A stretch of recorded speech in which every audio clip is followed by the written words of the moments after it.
Hi everyone, it's the 23rd of February 2022, 2 p.m. Central European Time, and it's lovely sunshine here in Gothenburg. So welcome to BICO's earnings call for the fourth quarter. And if we move on to the next slide, please. Today we have presentations from our speakers. It's CEO and President Erik Gatenholm and EVP and CFO Gusten Danielsson.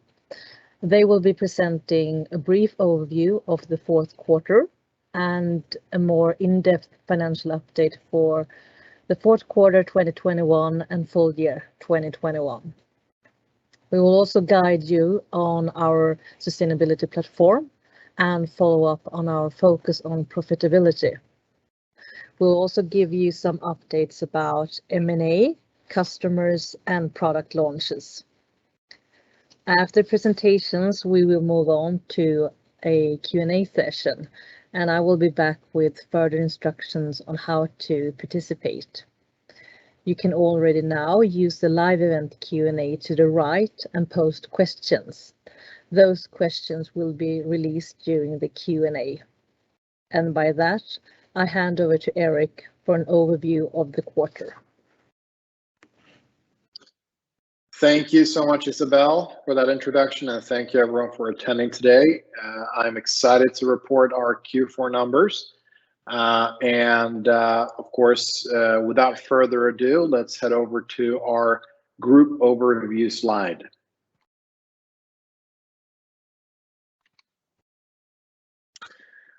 So first, we want to paint a picture and give you an overview before we deep into the details. So I will summarize essentially the fourth quarter and the full year 2021.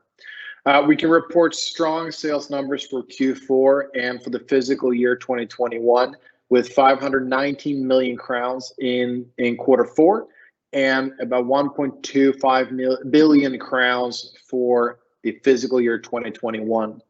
All acquired companies are contributing to these numbers except from Biosero, which was acquired late in December 2021. It's thrilling to see good demand from all business areas and all group companies for our products.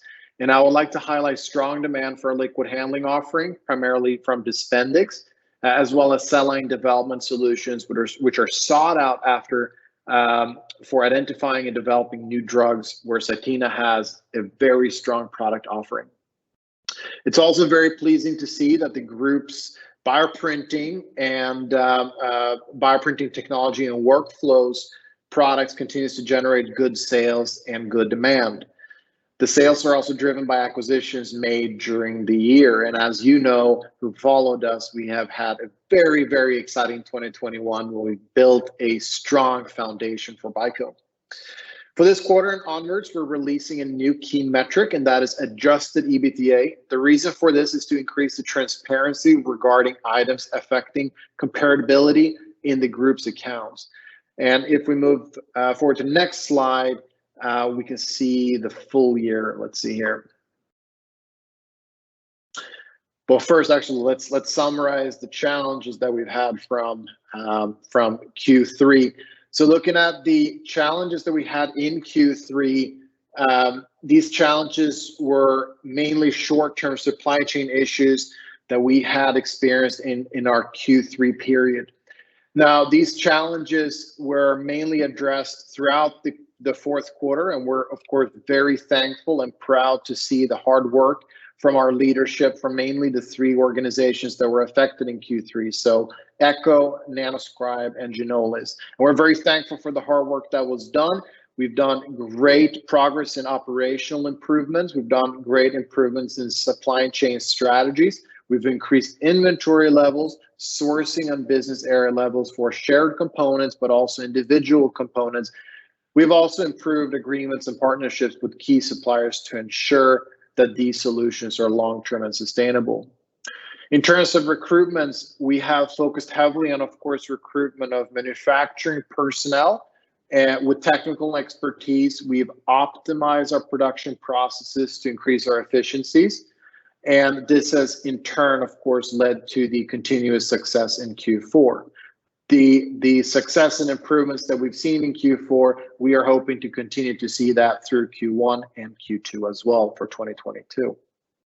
In addition to that, we've also done reinforcements in our financial functions. And if we're looking at, for instance, the group level, our finance functions have been significantly strengthened to meet the growth of the group, both from the acquisitions perspective, integration perspective, but also the organic growth that the organization is experiencing.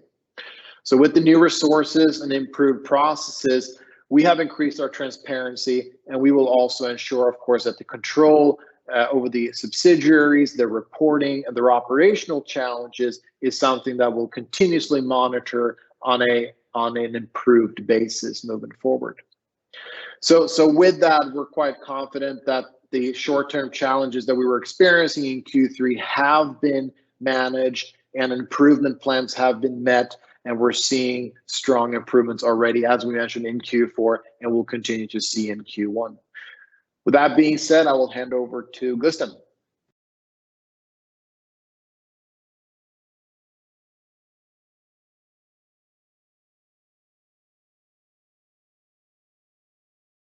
You are muted. Thank you, Eric, and thank you for that. I'll start with walking us through our financial summary. For the fourth quarter, net sales amounted to 519 million SEK, an increase of 151% year-on-year. Organic growth was 25%. In an effort to increase transparency about the performance of our ongoing operations, we are from the fourth quarter reporting both adjusted EBITDA and EBITDA. The adjusted EBITDA amounted to 24.1 million SEK, corresponding to a margin of 4.6%, down from 22.2% last year. EBITDA amounted to 13 million SEK, corresponding to a margin of 2.5%, down from 21.1% last year. Profit loss for the period amounted to 25.9 million SEK. The gross margin amounted to 72.3%, down from 74.2%, but in line with previous quarters. Net sales from consumables amounted to 73.5 million SEK, up from 29.3 million SEK, an increase of 151%. The share of total product sales was 16.1% in the fourth quarter. For the full year, net sales amounted to 1,257 million SEK, an increase of 244%, up from 365.8 million SEK, corresponding to organic growth of 44%, down from 48% previous year. Adjusted EBITDA amounted to 16.9 million SEK, corresponding to margin of 1.3%, down from 8.4%. EBITDA amounted to negative 45.1 million SEK, corresponding to margin of negative 3.6%. Profit loss for the period amounted to 229.2 million SEK. The gross margin amounted to 72.2%, slightly up from 72% last year. Net sales for consumables for the full year amounted to 214.4 million SEK, an increase from 58.7 million SEK, corresponding to 265%. The total share of product sales was 19.5%, an increase from 18.5%. For 2021 in total, we acknowledge that the IAC for option programs, acquisitions, and integration, as well as rebranding and the ERP implementation, has been substantial. For 2022, there are no scheduled rebranding costs, while the ERP costs will continue due to implementation. The costs for option programs will continue due to the ongoing option programs that are running. Acquisition and integration costs will continue to run, but are of course related to our acquisition agenda going forward. In the bridge for the full year, we also have two additional IAC, mainly attributable by full year 2020, government support and cost for the stock listing back in April 2020, when we transferred from the First North Stock Exchange to Nasdaq Main Market. Going forward, we'll continue to use adjusted EBITDA as our primary APM for profitability. The total net sales and net sales per share are continuing to increase during the fourth quarter, both driven by organic growth as well as contribution from M&A. The organic growth in the quarter, excluding hygiene sales in 2020, corresponds to 30%. The organic sales in the laboratory solutions segment amounted to 83%, and excluding the hygiene sales last year, it amounts to 104%. Bioautomation had a negative contribution during the fourth quarter due to strong sales in Q4 2020. The weak growth is isolated to the fourth quarter, and the segment has grown in accordance with expectations during 2021. On a pro forma basis, net sales for 2021 reached 1,768 million SEK. Looking at the companies that showed weak performance in Q3 due to mainly supply chain challenges, we see significant improvement in Q4.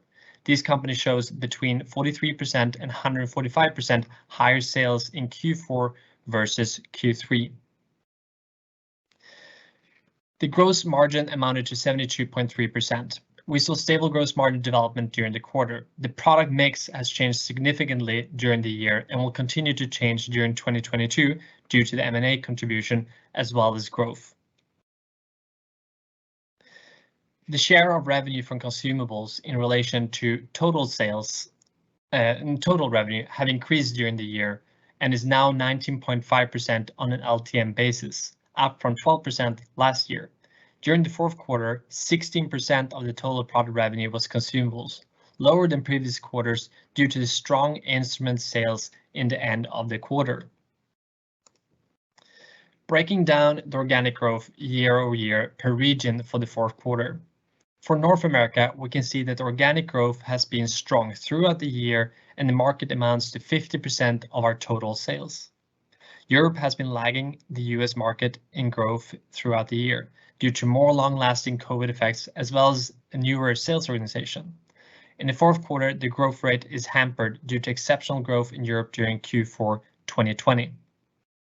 Asia delivered organic growth almost in line with our target, and the rest of the world has increased organic growth substantially. This can be explained by low comparative figures for full year 2020, increasing sales in South America, and a new sales office in Middle East has contributed to the organic growth. For the full year 2021, BICO delivered organic growth of 44% and 54% excluding hygiene sales in 2020. This is thanks to good growth in all segments and business areas during the year, and where the demand for bioprinting solutions, liquid management systems, and equipment for cell line development excels. In 2021, the EBITDA margin amounted to -3.6%, which can be attributable to items affecting comparability, such as acquisition-related costs, cost of option programs, and change work linked to the brand, new organization structure, and ERP investments. The adjusted EBITDA margin amounted to 1.3% for the full year. The board of directors proposes no dividend for the financial year of 2021. During the year, the group raised a convertible loan of 1.5 billion SEK, which increased the group's nominal indebtedness. During the year, the group also carried out two significant share issues of 1.5 billion SEK and 2 billion SEK. We acquired subsidiaries and operations for a net of 3.5 billion SEK. All transactions had a significant impact on the group's net cash position. At the year end, the group had a net cash, excluding leasing liabilities, of 119 million SEK. I would like to briefly introduce you to our sustainability platform. This is a preview of the sustainability report, which will be released as part of our annual report on March 16. We said during our Capital Markets Day last year that we would focus on sustainability during the year, tie them to the UN's Sustainability Development Goals, and set targets. The work shall be seen as evolving over time. We gain insight and information about expectations of BICO from shareholders, investors, and external sustainability rankings. We integrate this information in our work and match it in the best possible way to requirements and expectations. BICO will drive change needed in the industry with cutting-edge instrument and services based on bioconvergence to create a sustainable future of health. In order to do so, we have defined three perspectives we will focus on.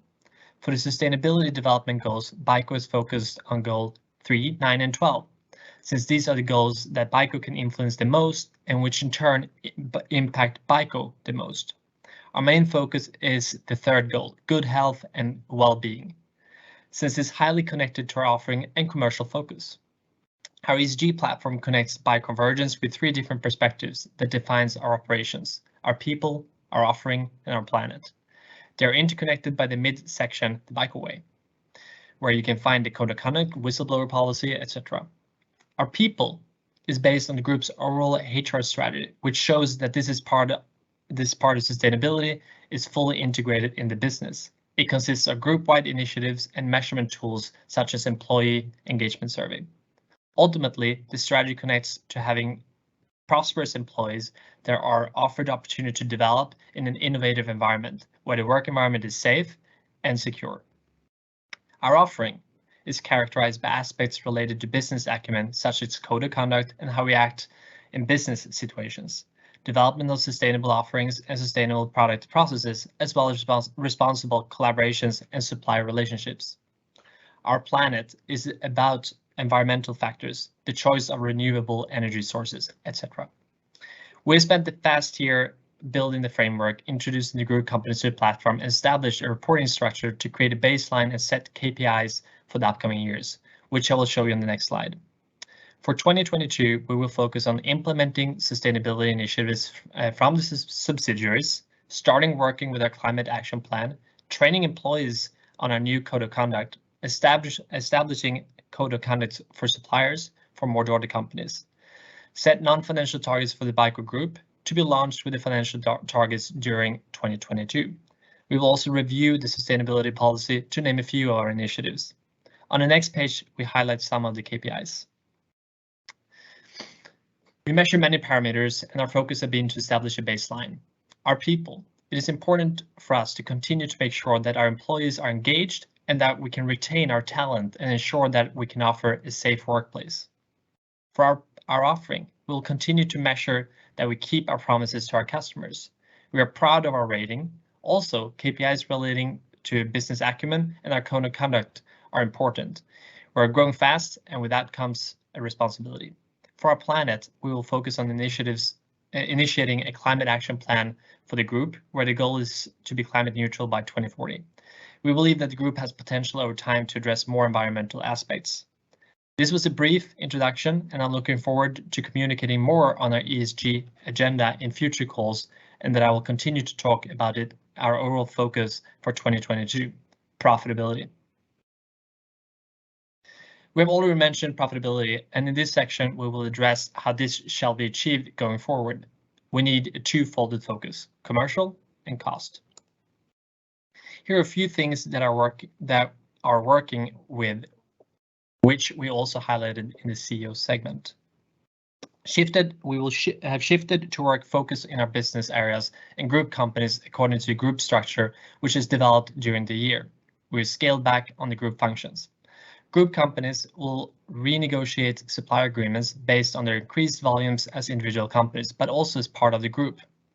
In order to really release working capital and improve cash flow in 2022, we have initiated measures to improve the invoicing process, to reduce number of days until payment, accounts receivables, including all companies which were acquired during the year. For a fair view, these should be proportionate to pro forma revenue instead of reported revenue.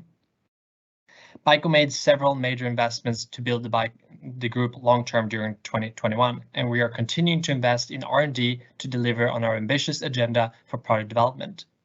The group companies will work to ensure that our investments have the right price levels and, if necessary, make price adjustments. We'll review our service portfolio and further clarify our service offering to our customers. These initiatives together will help us on our path to profitability during 2022. And I'll hand over to Eric, who will talk about M&A, customers, and product launches. Thank you for that, Gusten, and please you can go to the next slide.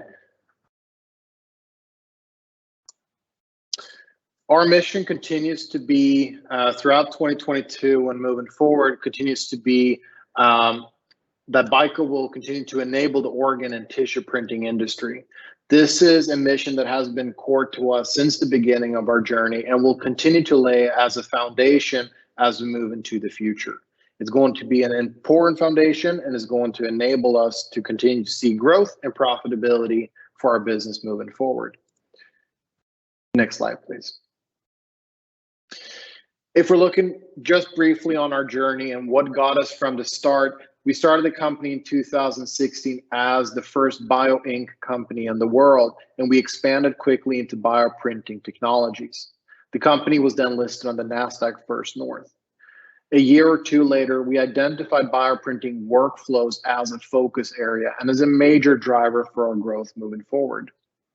Already in 2018, we acquired our first bioprinting workflow businesses, Cytina and Dispendix, that enabled capabilities in cell line development and sample preparation.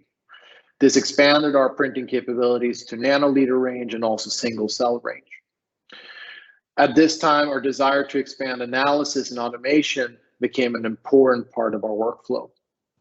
In 2020, we acquired Cyenion, an important acquisition that expanded our capabilities to include both diagnostics and multiomics. These applications and offerings are now enabling us to become a leading bioprinting workflow company.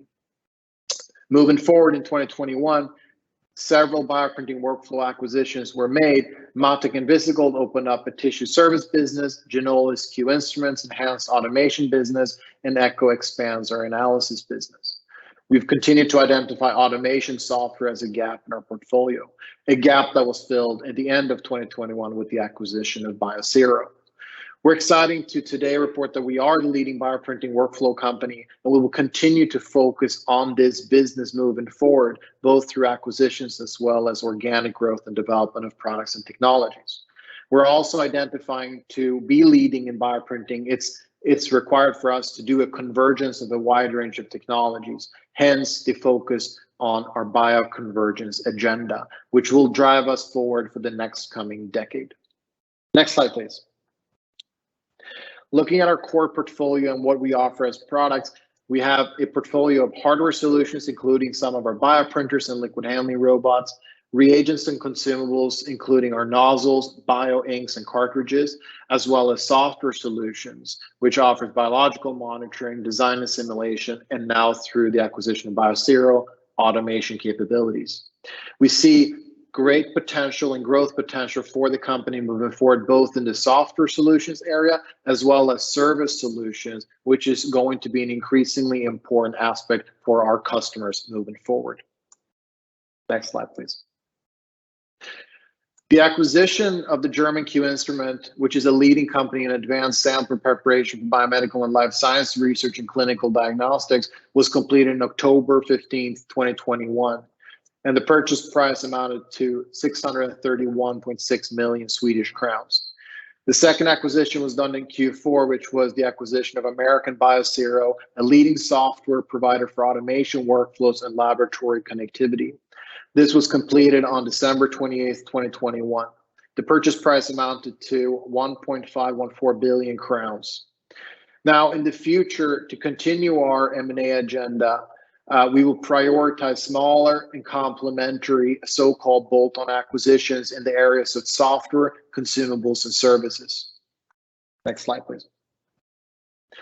In these areas, again, we will be focusing on our nexus, which are 4 areas of interest containing tissue engineering / bioprinting, multiomics, cell line development, and diagnostics. In addition to this, we will also focus heavily on synergies in terms of technology and distribution. Technology enables us to enter current markets with new types of products, broadening our product portfolio, or distribution enable us to expand into new untapped markets for our current product portfolio. Next slide, please. Looking at some of the exciting product offerings that were developed or launched during Q4, which is a wonderful example of the synergy effects within the BICO group. Here, a product, Quantum X Bio, a combination of technologies from nanoscribes to photon polymerization, together with CellInk's bioprinting technologies and application knowledge. This product is a beautiful example of the bioconvergence and bioprinting agenda that we have developed and fits well into our customers' demands and will drive the bioprinting industry forward with the capabilities of printing better and more precise structures and tissues by our users. Next slide, please. As you can see, this technology has the capability in the research here at Boston University to print cardiac tissue and develop cardiac models that can then be used in a so-called heart-on-a-chip platform that can then be used for drug discovery or new pharmaceutical treatment development. This is a very exciting area that paves the way forward for a lot of hard tissue applications and other treatment development applications. Next slide, please. Lastly, important to mention, for the end of the year, we managed to sign 2 exciting and important partnerships, one of them now in the beginning of the year, where BICO's technology, specifically the bioprinting workflow technologies that have been developed over the last couple of years, will be used for the development of sustainable implant type of products, both from regenerative breast implant products in a collaboration with CollPlant, as well as in a joint restoration implant program together with a company called Nanocon. We're excited about these types of collaborations, and these types of partnerships will be important both for the company's progress and growth moving forward, but also for the industry and the world as a whole as we continue to show and develop applications that will drive the organization towards creating the future of health. With that being said, I would like to thank you so much for your time, and we will now proceed with questions and answers. Thank you for that, Eric and Gustav. Wonderful presentations. And let's begin the Q&A session. If you join online, you can use the live event Q&A to the right and post your question. If you're dialing in, you can ask questions directly to the speakers. We have a few participants that have addressed that they would like to ask questions. But first, let's kick off with some questions being sent in during the call. And I will begin with the first one, which I think is one for Gustav. Would you please explain the reasons behind the lower organic growth versus past quarters, and where do we stand for the first quarter 2022? Are we expecting a rebound? Yeah, thank you for that question. As I addressed during the presentation here, we had about 25% organic growth in the fourth quarter. This has mainly been hampered by a very strong Q4 back in 2020 for sign-in, where we had several orders that came in on that end of the year. And this is the result of this is a negative 10% organic growth for sign-in in Q4, while they grew quite significantly over the full year. So this is not an impact we are foreseeing to have in quarters moving forward. To give a little bit more color on this, the rest of the companies classified as organic growth in the fourth quarter had over 83% organic growth and over 100% organic growth if excluding the hygiene cells. So this negative impact is temporary. Thank you for that, Gustav. And I think we will continue with one more question for you. And it's split in 2 parts. Firstly, when do you anticipate the company will deliver sustainable positive EBITDA and net profit after tax, as in like 1 year or 5 years? And then secondly, what is a realistic long-term EBITDA margin that you or like the management believe that BICO can deliver? If you can elaborate on that. Yeah, so in terms of the profitability development here, we are, as we've highlighted during this presentation, focusing on improved EBITDA during this year. We have a target of, at least 0% EBITDA, and we think that we can achieve a lot higher margins than this. And that's something we want to achieve during 2022. And moving forward in 2023 and beyond, our focus is also more on the free cash flow that we want to generate through the business. And looking at the more long-term horizon and what we can achieve as a company, I think I would address you to look at other companies in our sector and their kind of long-term profitability. We have companies such as Sartorius that are in our industry. You can have a look at them, or just have a look at companies with similar gross margins and how that can translate into long-term profitability. Thank you, Gustav. And let's jump on a question for Eric. Could you comment on how we cross-sell our different products between the subsidiaries? Are we thinking to merge all these companies under one name one day? It's a very good question. Thank you. Today, the cross-selling that occurs is mainly within the business areas, and these three business areas are bioprinting, biosciences, and bioautomation. Something important to note is that during Q1, we will also start declaring the different numbers specifically for those business areas, so that you can see the different growth rates and the revenue top line and profitability for the business areas.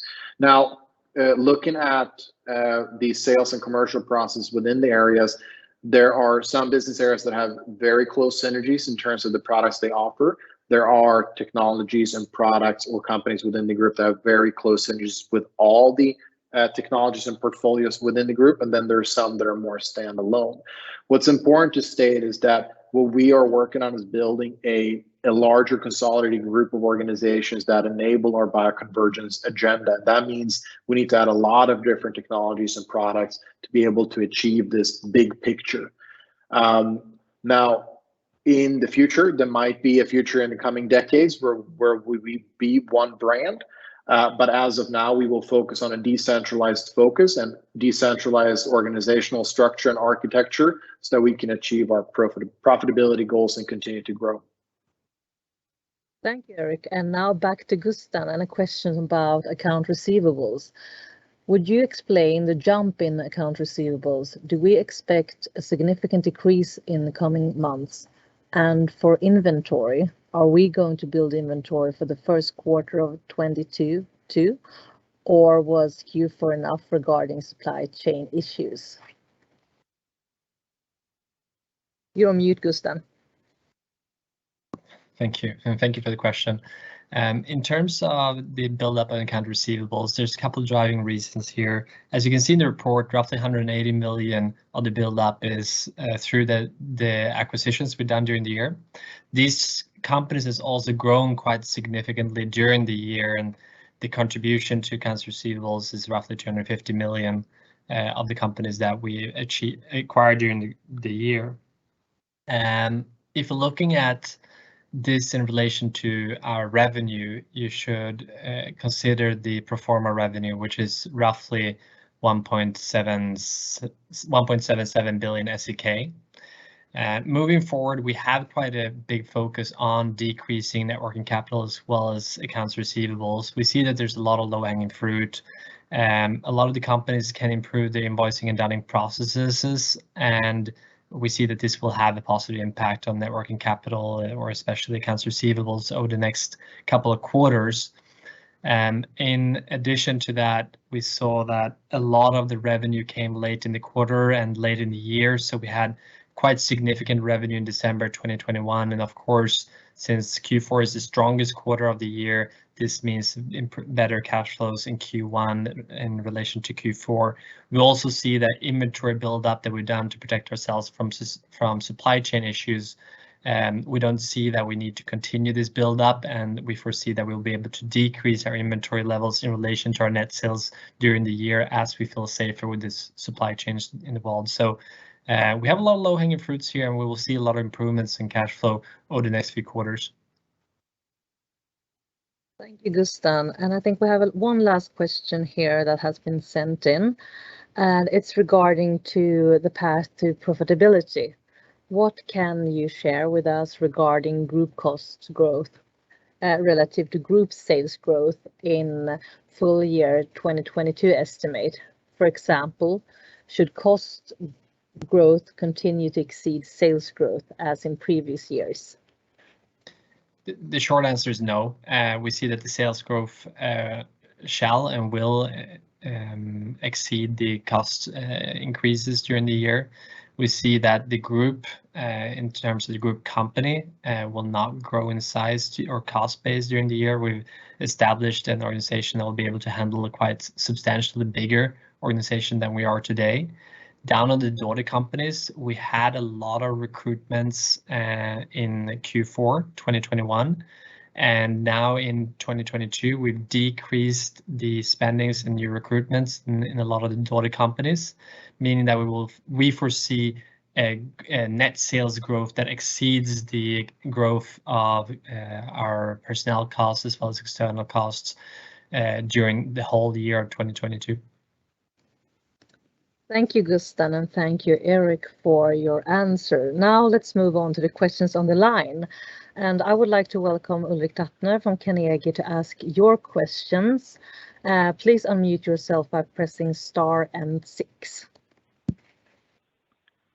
Great. Hopefully you can hear me. Yep. Yes, we can hear you. Thank you. Perfect. Great.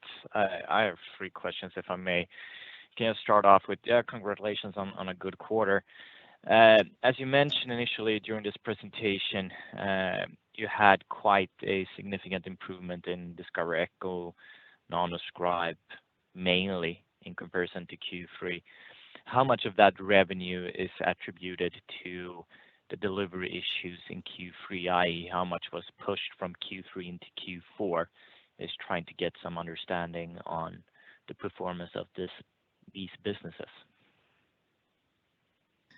Thank you. A good question. As we addressed in the report, we saw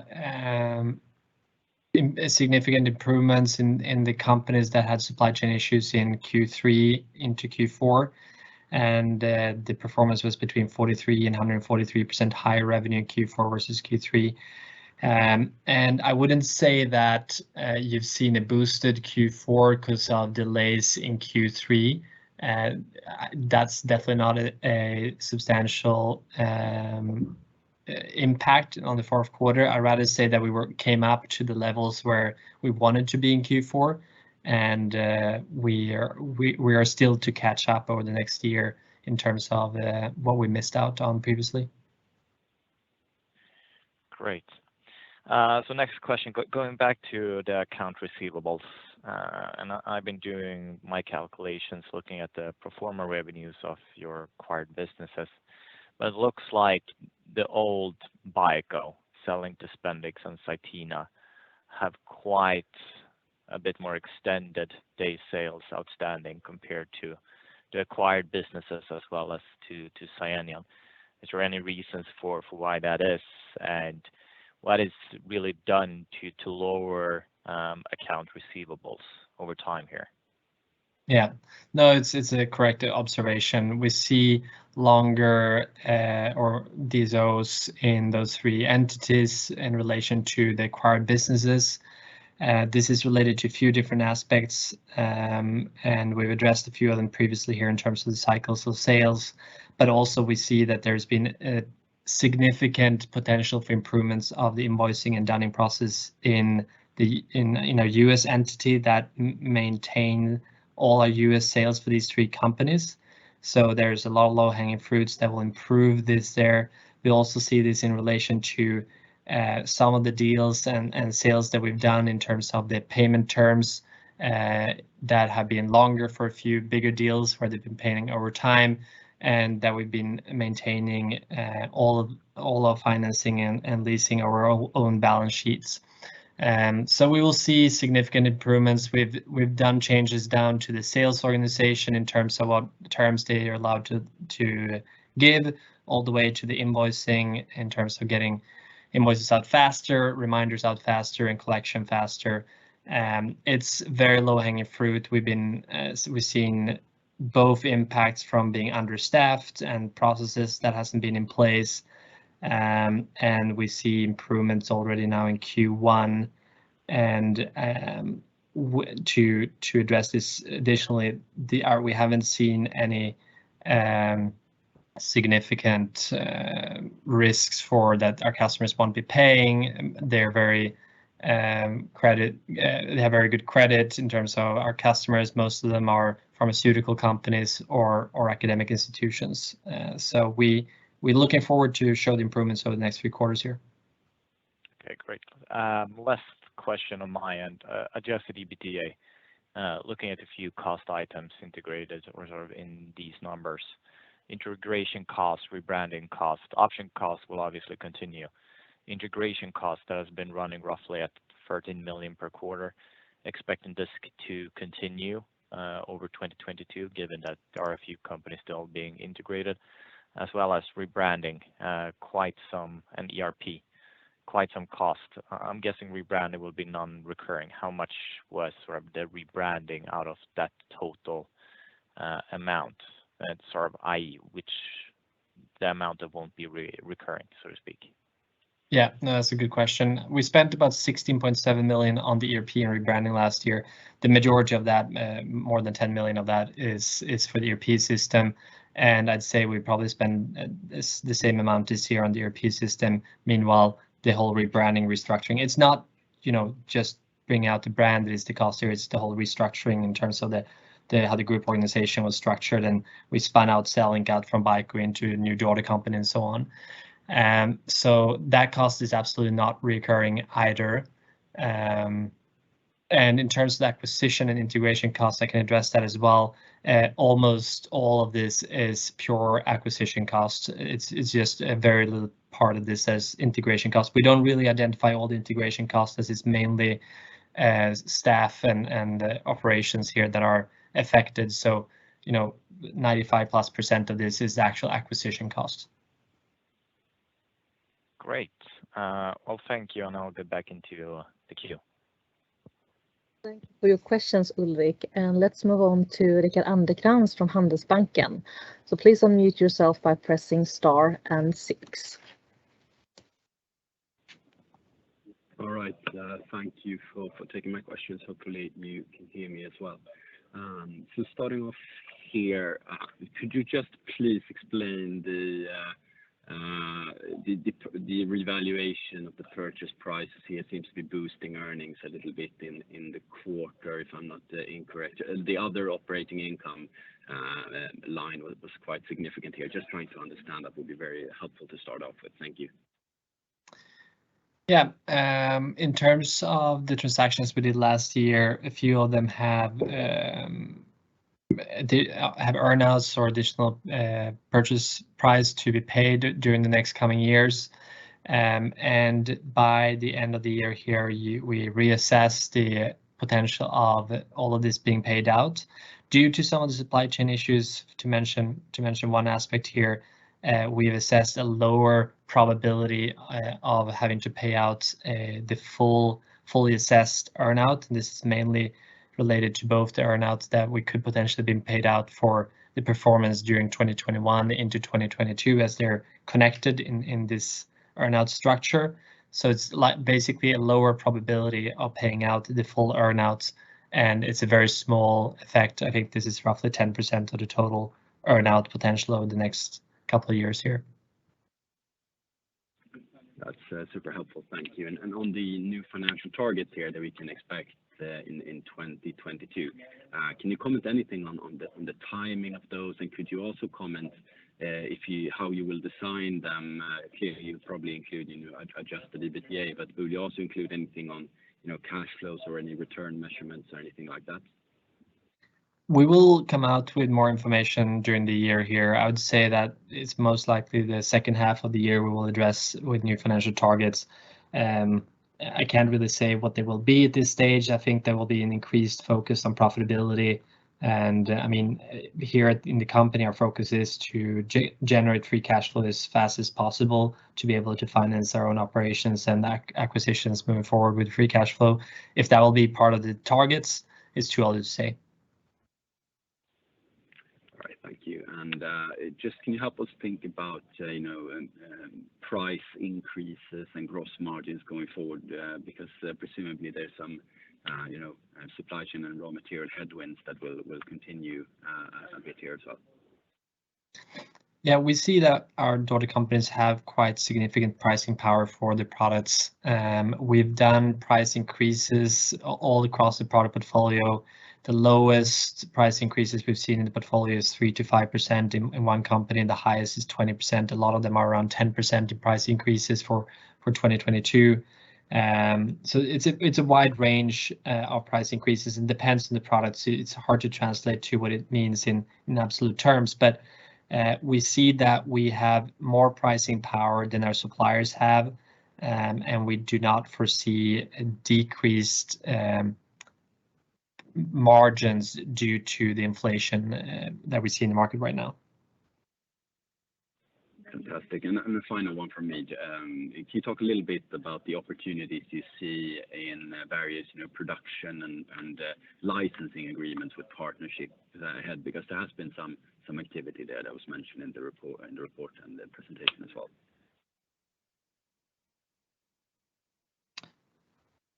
Could you clarify your question? Yeah. So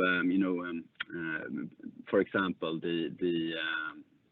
the collaboration agreement that you signed with CollPlant, or the joint restoration implant with Cyanion with Nanocon, for example. These types of agreements where you enter a more joint long-term with revenue upside to that as well. Yeah, absolutely. I can start a little bit. If we're looking at these agreements, the short-term financial impact is quite limited. Of course, the one with the Nanocon, we're delivering services, and I think we've announced the amounts here. However, for all of these agreements, both in regards to breast implants there with CollPlant and so on, with the long-term opportunities, of course, more significant if successful. But I wouldn't call them material at this stage. These news are, however, interesting to show, because these are not just 1 or 2 agreements. We do a lot of these on an ongoing basis, and this is the kind of deals that will build up a lot of our growth in the next coming years. So it's good to show, to give an understanding on how these deals work, where we start with a small collaboration agreement. We help them, for instance, with producing or printing a new implant that both of these agreements are related to. And as our customers goes into clinical studies and try to go to the market, our relationship with them is more and more important, and our products and the consumables are instrumental to their success. So hopefully these kind of agreements will generate more money in the next coming years. Thank you very much. That's all from me. Thank you for taking my questions. Thank you for your questions, Rickard. And let's move on to Jakob Lemke, ABG. Please unmute yourself by pressing star and 6.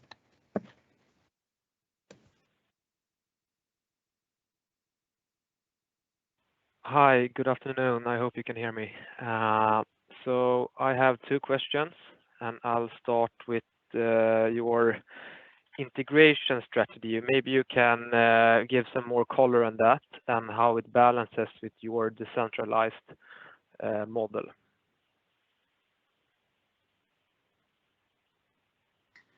If we're looking at our integration process, the first steps here is financial integration and aligning the companies with our reporting structures and requirements that we have, really all the way from our group accounting to controlling, in order to be able to track and identify challenges that these companies have. And this is our first priority in terms of the must-dos on integration. Other aspects that we do and do integrate is IT systems. So we share a common IT system in the group in terms of being able to communicate more effectively within the group.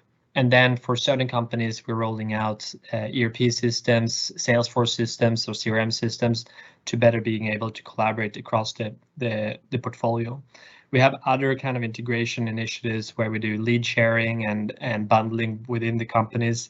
We see that the companies are in charge of these. We facilitate a platform where they can start the collaborations. So when we initiate the synergies that we've identified during the M&A processes, then the daughter companies engage with each other and start and launch these different initiatives. A few examples that you've seen over the last couple of months are co-developments, where we had new bioprinters hitting the markets.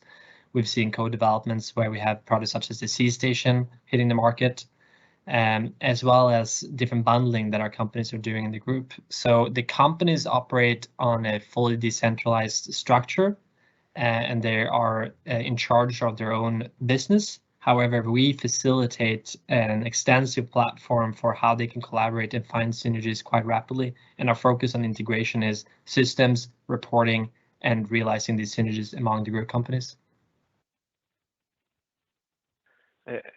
Just a follow-up on that, if I may. I mean, how much of your investments in operational expenditure during the year has been to sort of build out that platform that you use to help the daughter companies? In addition to some of the items that we highlighted in IAC, this is a lot of the group functions establishments where we recruited a lot of personnel, so that's an ongoing expense. We've also done a lot of processes of being able to decentralize functions that we've had centralized when we were a smaller company. I can't give you an exact number as we haven't reported on this, but it's costed us some money to do these initiatives and build up this structure, and we will be able to benefit of that from this year and onwards. Understood. And my other question was on the organic development in Laboratory Solutions during the quarter, which once again is very impressive. So maybe if you could just elaborate a bit more on what you're doing right there, and also to what extent this is an exceptionally strong quarter and how much we can extrapolate forward. Gladly. Thank you so much for that. We fully agree. The organic growth for our Laboratory Solutions segments, and mostly our bioprinting and biosciences products, is fantastic to see, and we're very thankful for the work that our colleagues have done on the boots on the ground. With that being said, there's a continuous strong demand moving forward for specifically our multi-omic sample preparation products, our liquid handling robots that can deliver much better and much more precise droplets and results than competitors and peers. So for instance, our iDot platform now has, since the launch of a few other products early this year, has an even more competitive advantage with being able to integrate it. It has an improved volume handling, and it has an improved high throughput screening platform, enabling in a new model. So I think it's mainly listening closely to the customers, understanding their needs, their expectations, and very quickly turning that into sellable products and offering them to the market. So that has been really the success of Dispendix, Cytina, Selling, and a few other companies in these business areas. But to what extent should we sort of expect this Extrapolate rate of organic growth to continue? Very good question. So I can't give you exacts on how we should extrapolate on these numbers, but what I can tell you is that the year has started off with a very important conference called the SLAS. During the SLAS conference, we exhibited many of these products. There's a very strong demand for these products now. Sequencing, multi-omics, proteomics research, bioprinting, all of these areas are increasingly more important for both pharmaceutical but also academic customers and users. I can't extrapolate for you, but I believe that there will be continued strong demand for these products and systems moving into 2022. Okay, understood. That was all the questions I had. Thank you very much and have a good day. Thank you. Thank you. Thank you for your questions, Jacob. This was actually the last question for today. Before we end, just a brief update on our financial calendar on the next slide. So we have the annual report, which will be released in a few weeks' time on 16th of March, followed by our AGM on 26th of April, and report for the first quarter of 2022 on May 18th. And by that, wishing everyone a great Wednesday. Thank you and goodbye.